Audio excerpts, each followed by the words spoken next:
ketahui bahwa sekarang ini telah marak menjadi pembahasan atau topik dunia internasional baik di negara lain ataupun di Indonesia mengenai COVID atau Corona, di mana COVID-19 itu kita perlu belajar dulu dari sejarah terjadinya COVID-19.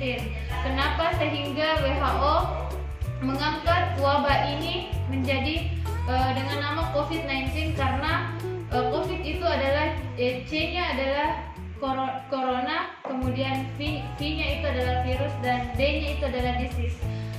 Kenapa disebut COVID-19? Karena terjadinya pada tahun 2019, sehingga pada kejadian ini WHO mengangkat wabah ini dengan penyakit COVID-19. Perlu teman-teman ketahui bahwa coronavirus merupakan keluarga besar virus yang menyebabkan penyakit pada manusia atau hewan. Nah, pada manusia biasanya menyebabkan penyakit terjadinya infeksi saluran pernafasan, atau bisa kita kenali dengan gejala umumnya itu kadang terjadi demam.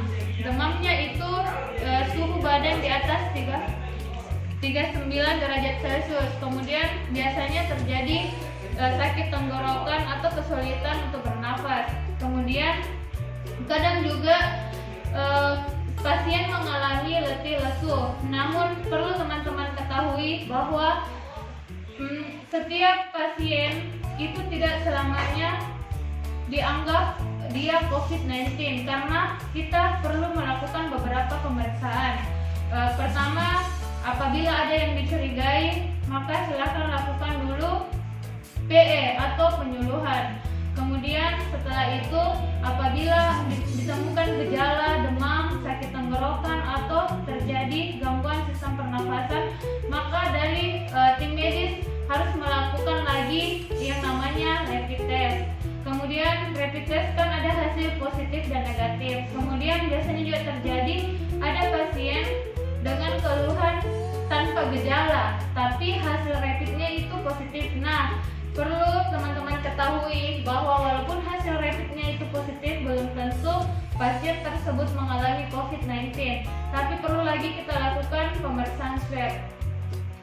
Pemeriksaan swab itu adalah pengambilan putung melalui rongga kerongkongan, kemudian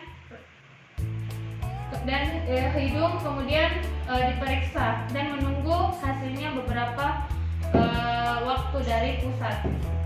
Setelah diketahui bahwa hasil swabnya positif atau negatif, barulah pasien tersebut bisa kita mengatakan dia positif COVID-19 atau hanya dalam ODP atau PDP. Karena dalam coronavirus ini ada 3 ya. Pertama itu ada yang ODP, orang dalam pemantauan. Kemudian ada PDP. Dan yang ketiga itu pasien sudah dianggap positif. Namun teman-teman semua tidak perlu khawatir, karena penyakit itu terjadi apabila pikiran kita negatif. Nah, teman-teman hanya perlu tetap tenang, berpikiran positif, kemudian tetap menjaga diri. Caranya jangan lupa selalu gunakan atau mencuci tangan dengan sabun setiap habis melakukan aktivitas luar atau memegang benda-benda seperti besi, pintu, dan lain-lainnya. Kemudian teman-teman juga bisa menggunakan hand sanitizer. Kemudian jangan lupa jika bepergian keluar rumah, gunakan masker. Jadi kita dapat mencegahnya dengan cara itu. Kemudian jangan lupa makan makanan yang bergizi, olahraga, kemudian menjaga jarak dan hindari kerumunan. Kemudian untuk tenaga medis, jangan lupa ya, setiap melakukan tugas kalian tetap menggunakan APD yang lengkap, karena untuk menghindari kita dari infeksi COVID-19.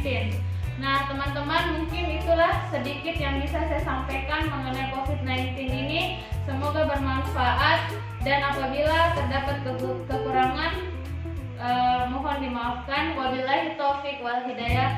Wassalamualaikum warahmatullahi wabarakatuh.